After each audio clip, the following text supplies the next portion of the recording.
ఒకసారి ఆలోచించండి. అలా చెప్పేస్తే అమ్మాయి చెప్పేస్తే తప్పు, మరి మీరు చెప్పలేదని అడుగుతున్నాం.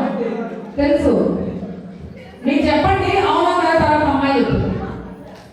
మీకు పెళ్లి చూపులు జరిగే డేట్ ఎప్పుడు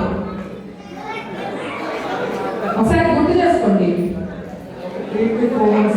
అబ్బా, పోయిన సంవత్సరమో ఈ సంవత్సరం అని చెప్పాలి. ఇంకా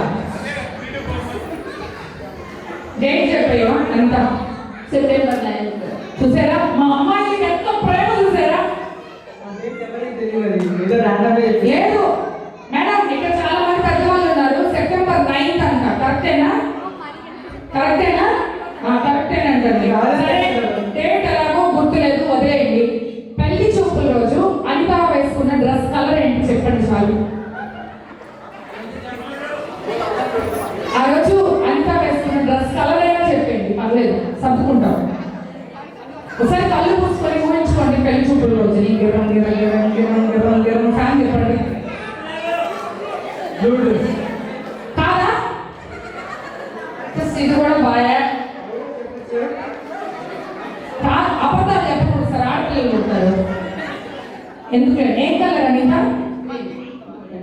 గోల్డ్ కలర్ ఎక్కడ, బ్లూ కలర్ ఎక్కడ? కనీసం దగ్గర మ్యాచింగ్ కూడా కాదే. సరే పోనీ, ఇవన్నీ కూడా వద్దు. పెళ్లి చూపులు అయింది, వాళ్ళ ఎంగేజ్మెంట్ అయింది. చూసి ఒక 3 to 4 months గ్యాప్ అన్నారు కదా. ఈ గ్యాప్ లో ఒకసారి అనితకు ఫోన్ చేశాను. ప్రపోజ్ చేశారా అనితకి? అనితకి ప్రపోజ్ చేశారా ఒకసారైనా? నిజాలే చెప్పాలా?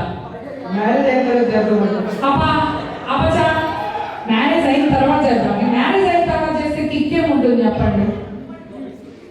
కాబట్టి మ్యారేజ్ అయిన తర్వాత మాకొద్దు. ఇప్పుడు ఇవాళ ఎంగేజ్మెంట్ జరిగిపోయిందని సగం పెళ్ళైపోయినట్టే ఎంగేజ్మెంట్ కానీ. కాబట్టి ఒక్కసారి మీరు ఇప్పుడు అనితకి ప్రపోజ్ చేసేయాలి. మైక్ లో అందరికీ వినిపించేలా చెప్పాలి. లాస్ట్ వెనకాల ఉన్న వాళ్ళతో సహా.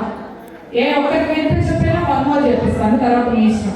కొంచెం ముందుకు రండి, ఒక 1 step అంతే.